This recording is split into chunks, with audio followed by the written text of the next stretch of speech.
एक इंसाफ पसंद बादशाह था औरंगजेब, कह रहे हैं अबू आजमी। लेकिन नवनीत राणा सहमत नहीं है। वो कह रही है औरंगजेब की कब्र को उखाड़ फेंकिए। आप सोचिए कि ये वाली मांग पहले भी आ चुकी है। जब फिल्म छावा रिलीज हुई उसके बाद ये कहा जा रहा था कि औरंगजेब की कब्र यहां पर क्यों है, ये क्रूर शासक था। सुधांशु त्रिवेदी ने क्या बयान दिया? उन्होंने कहा एक फिल्म मुगले आजम थी, अब उसकी जगह पगले आजम बना दीजिए, इन सबको उसमें भर्ती कर दीजिए, ये सब उसमें एक्टिंग करें क्योंकि ये सब पगले आजम। एकनाथ शिंदे वो कह रहे हैं देशद्रोह का मुकदमा दर्ज किया जाना चाहिए अबू आजमी पर। ये बात सिर्फ अबू आजमी की नहीं है, अब ये बात समाजवादी पार्टी, इंडिया गठबंधन तक चली गई है। केपी मौर्य कह रहे हैं सपा के सभी नेता औरंगजेब के दीवाने हैं, ये बताने की जरूरत नहीं है, वो तुष्टीकरण के लिए ऐसा करते हैं। अजय आलोक ने कह दिया मॉडर्न औरंगजेब कौन है? अबू आजमी की पार्टी के नेता खुद बता दें कि क्या वो मॉडर्न औरंगजेब है जिसने बाप को पार्टी से बाहर कर दिया था, वही तो मॉडर्न औरंगजेब होगा। उदित राज कांग्रेस की तरफ से कमान संभाल रहे हैं और वो कह रहे हैं औरंगजेब को टारगेट किया जाता रहा है। हिंदुओं में भी तो क्रूर शासक थे, उनकी बात क्यों नहीं करते हैं, सिर्फ औरंगजेब को क्यों टारगेट करते हैं? उनका औरंगजेब प्रेम सामने आ गया। यहाँ अवधेश प्रसाद है, सांसद है सपा के, वो अबू आजमी का बचाव कर रहे हैं। वो कह रहे हैं ये बयान निंदनीय है, ये गलत बयान है, इस तरह के बयान नहीं दिए जाने चाहिए। वहीं दूसरी तरफ नितेश राणे कह रहे हैं अबू आजमी का नाटक बर्दाश्त नहीं है। ये नाटक क्यों करते हैं औरंगजेब के नाम पर? अबू आजमी को उसी की भाषा में जवाब मिलना चाहिए। ये सारी प्रतिक्रियाएं आ रही हैं, सोचिए। और वहीं तरुण चुग कह रहे हैं वोट बैंक की राजनीति के लिए ये सब गुणगान होता है, ये समझिए। हिमंता बिस्व शर्मा ने औरंगजेब पर कई बार बयान दिए, लेकिन उनका यह बयान बिल्कुल सटीक बैठ रहा है। उन्होंने कहा हिंदुओं को खत्म करने चला था औरंगजेब, वो खुद खत्म हो गया, हिंदू कभी खत्म ना हुए थे ना होंगे। तो ये सारे बयान अबू आजमी के एक बयान के बाद किस तरह सियासत को गरमा रहे हैं, एक रिपोर्ट आपको दिखा देती हूं, उसके बाद महाभारत।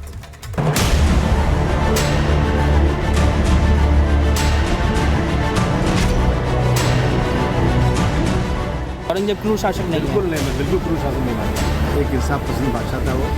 अक्सर अपने बयानों से सुर्खियों में रहने वाले समाजवादी पार्टी के नेता अबू आजमी का औरंगजेब के लिए प्यार अब उनके गले की फांस बन गया है। उनके बयान पर बवाल मचा हुआ है।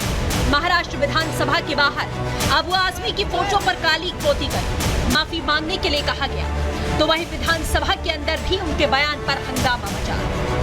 मुगलों को महान बनाने की गला काट प्रतिस्पर्धा में ये तथाकथित सेकुलर दल एक से बड़ा दूसरे से बड़ा अपने को मुगलों का बड़ा हाकिम बताने के लिए, यानी अपने को दूसरे से बड़ा मुगले आजम बनाने के लिए यह पगले आजम बनने की तरफ जा रहे हैं। मॉडर्न युग के औरंगजेब कौन है? राजनीति के मॉडर्न युग में औरंगजेब कौन है? मॉडर्न औरंगजेब एक ही व्यक्ति है जिसने अपने बाप को पार्टी से निकाल दिया। मुझे नाम लेने की जरूरत नहीं है, पूरे देश की जनता समझ जाएगी। औरंगजेब की तारीफ करना अबू आजमी को इतना महंगा पड़ा कि मामला पुलिस तक जा पहुंचा और अब इस देशद्रोह से जोड़ा जा रहा है। जो औरंगजेब ने छत्रपति संभाजी महाराज को 40 दिन अत्याचार किया, ऐसे औरंगजेब को अच्छा कहना ये तो महापाप है। ये अबू आजमी इन्होंने माफी मांगनी चाहिए और निश्चित रूप से उनके ऊपर देशद्रोह का गुना दाखिल करना चाहिए। एकनाथ शिंदे के कड़े रुख के बाद शिवसेना सांसद भी अबू आजमी के खिलाफ शिकायत दर्ज कराने के लिए पुलिस स्टेशन पहुंचे, जहां पुलिस ने तुरंत एक्शन लिया। बीएनएस की धारा 299 यानी धार्मिक भावना को ठेस पहुंचाने, बीएनएस की धारा 302 यानी जानबूझकर अपमानजनक बयान देने और बीएनएस सेक्शन 356 यानी मानहानि का केस दर्ज किया गया। ये मामला यहीं थमने वाला नहीं है। औरंगजेब को महान शासक बताकर जैसे अबू आजमी ने अपने पैरों पर खुद ही कुल्हाड़ी मार ली है। अमरावती की पूर्व सांसद नवनीत राणा और महाराष्ट्र सरकार में मंत्री नितेश राणे ने अबू आजमी को आड़े हाथ लिया। जल्द से जल्द जो कब्र औरंगाबाद में औरंगजेब की है वो उखाड़ के फेक दीजिए और जिसे इतनी प्यारी है वो अपने घर में जाके वो कब्र सजा लीजिए। हिंदवी स्वराज्याची स्थापना छत्रपती शिवरायांनी आणि संभाजी राजांनी का केली? इस्लामच्या विरोधात केलेली आहे। हे हिंदू विरुद्ध मुसलमान हा विषय आहे तो। हर तरफ से हो रही किरकिरी और केस दर्ज होने के बावजूद विपक्षी नेताओं को औरंगजेब पर दिए गए बयान पर कोई मलाल नहीं है। वो इस बयान को सही बता रहे हैं। हमारे साथी, हमारी पार्टी के नेता ने जो टिप्पणी की है उसको ठीक से उप मुख्यमंत्री जो है नहीं समझ पाए। एक विशेष धर्म के राजा को टारगेट करना, शासक को टारगेट करना कि क्रूर था, ये उचित नहीं है। हिंदुओं में भी बड़े क्रूर राजा हुए, पेशवा से ज्यादा क्रूर कौन हो सकता है। ये आधा अधूरा ज्ञान जो है वो हमेशा नुकसान देता है, और ये दिक्कत क्या है, इन लोगों को ज्ञान आधा अधूरा है। ये आधी बात बताएंगे, आधी नहीं बताएंगे। तो पूरी बात पढ़नी चाहिए, पूरी बात समझनी चाहिए। जब समझ में आ जाएगी तो फिर ये इस तरह की उठपटांग बात नहीं करेंगे।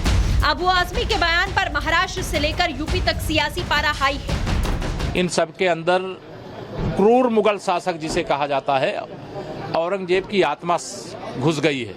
इस प्रकार के बयान को यह देश सहन नहीं कर सकता। छत्रपति शिवाजी महाराज के अपमान को नहीं सहन कर सकता। मामले ने तूल पकड़ा तो सपा नेता अबू आजमी ने सुर बदल लिया।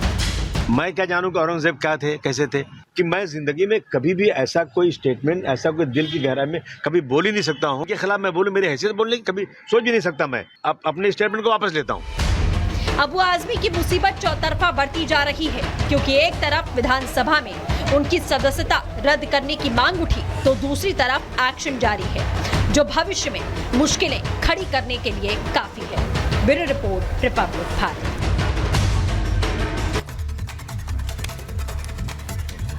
और मेरे साथ आज महाभारत में जो मेहमान है मैं उनका परिचय कराऊंगी, क्योंकि मैं बार बार ये कहती हूँ कि औरंगजेब तो नहीं रहा, लेकिन औरंगजेब पर सियासत प्रोफेसर कुमार कभी खत्म नहीं होती है। आज भी वही हो रहा है।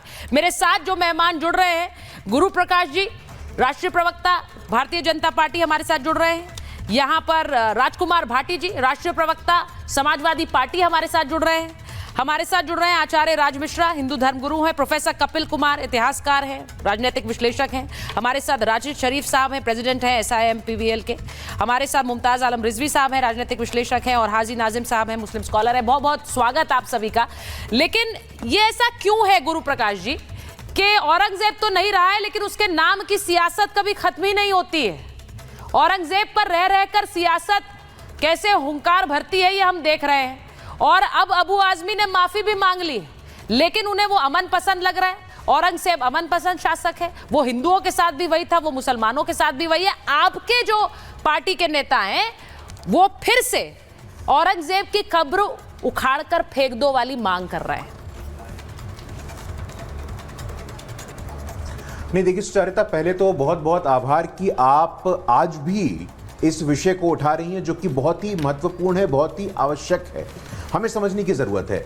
आप भी कुंभ गई थी, हम भी कुंभ गए थे। लगभग 70 करोड़ भारत के लोग कुंभ गए थे। और कुंभ के संदर्भ में औरंगजेब की चर्चा इसलिए आवश्यक हो जाती है क्योंकि इसी कुंभ में जिजिया, रिलीजियस टैक्स लगाने वाला एक शासक था औरंगजेब। आगे बढ़िए आप, उसके बगल में, कुंभ के बगल में काशी विश्वनाथ को तोड़ फोड़ करने वाला, मंदिर को झीड़ झीड़ करने वाला था औरंगजेब। आगे बढ़िए, गुरु तेग बहादुर, सिखों के 9वें गुरु, उनका एग्जीक्यूशन करने वाला था औरंगजेब। अबू आजमी हो और तमाम जो तुष्टीकरण करने वाले राजनेता हैं, मैं उनको चेतावनी देता हूं और आज कहना चाहता हूं उनसे कि अब बस हो गया है।